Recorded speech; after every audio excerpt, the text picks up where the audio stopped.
Hello good morning to everyone. आज हम लोग डिस्कस करने वाले काई स्क्वायर टेस्ट। तो देखते हैं कि काई स्क्वायर टेस्ट है क्या। तो देखेंगे नॉर्मली काई स्क्वायर टेस्ट जो होती है एक नॉन पैरामेट्रिक टेस्ट होती है। ये क्या है? Non parametric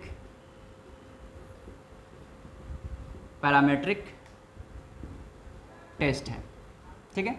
non parametric test का मतलब क्या समझे? जहाँ पे पॉपुलेशन का जो पैरामीटर होती है नॉट ए नॉर्मली डिस्ट्रीब्यूटेड, जहाँ पे पॉपुलेशन का parameter not a normally distributed होती है उसे हम लोग नॉन पैरामेट्रिक टेस्ट बोलते हैं। चूँकि ऑलरेडी हम लोग इसको डिस्कस कर चुके हैं तो इसलिए कह सकते हैं काई स्क्वायर टेस्ट ये non parametric test of hypothesis testing. ठीक है। It is often used to, इसको यूज किया जाता है, used to test significance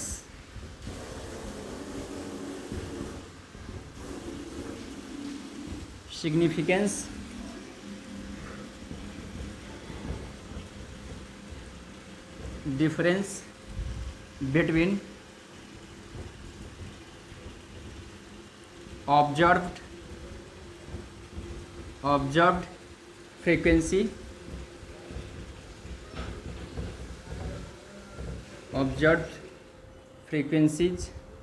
and expected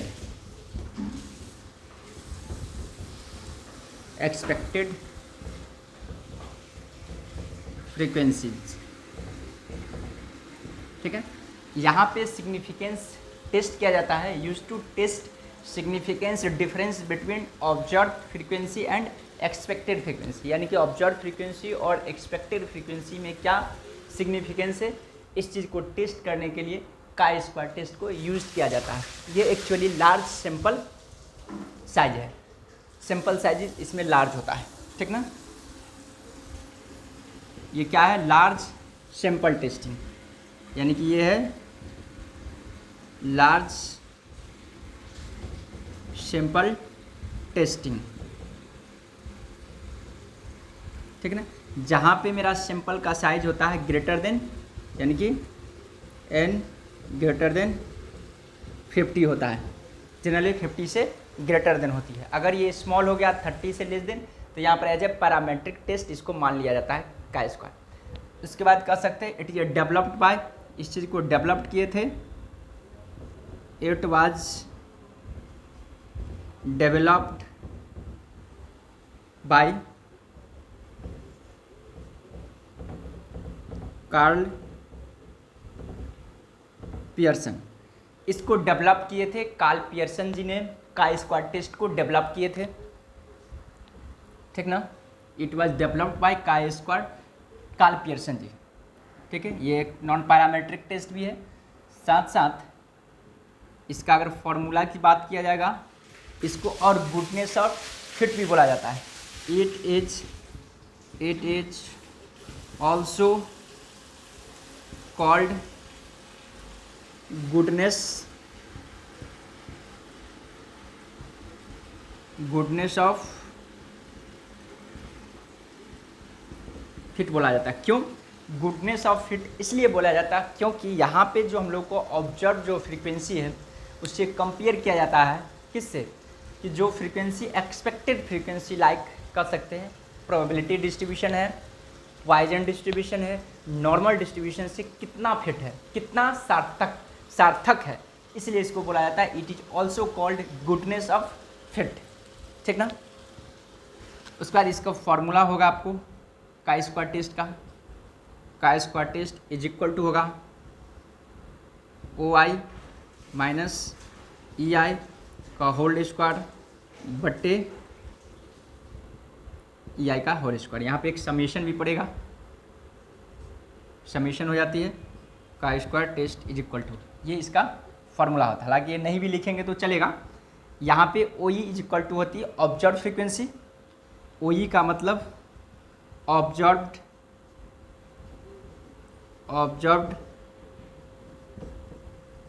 frequency. ठीक है। ई आई का मतलब होता है एक्सपेक्टेड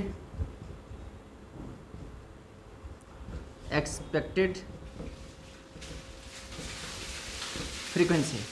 तो ये रहा आपको काई स्क्वायर टेस्ट। का स्क्वायर टेस्ट है क्या, इसके बारे में हम लोग स्टडीज़ किए। दूसरी बात ये भी लिखेंगे, काई स्क्वायर टेस्ट जो तो लाई करता है बिटवीन 0 to 1, ठीक ना। कह सकते हैं काई स्क्वायर टेस्ट लाइज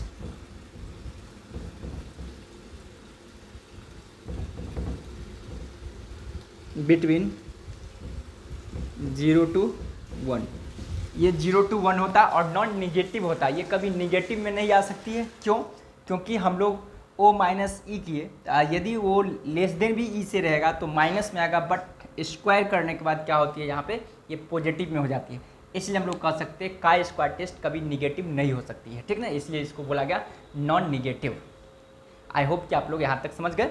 यानी कि जनरली इस क्या देखता है, ये ऑब्जर्व फ्रीक्वेंसी और एक्सपेक्टेड फ्रीक्वेंसी के बीच जो सिग्निफिकेंस है उस चीज़ को ये टेस्ट करती है, ठीक है। उसी को हम लोग बोलेंगे काई स्क्वायर टेस्ट। और ये क्या है, नॉन पैरामेट्रिक टेस्ट है। इसी के अंतर्गत नॉन पैरामेट्रिक टेस्ट में और बहुत सारे आता है, जैसे यू टेस्ट होती है, एच टेस्ट भी होती है, यू टेस्ट, ठीक है, मान विटनेस टेस्ट, और एस टेस्ट को वायलिस क्रूस्कल वायलिस टेस्ट भी बोलते हैं, ठीक है।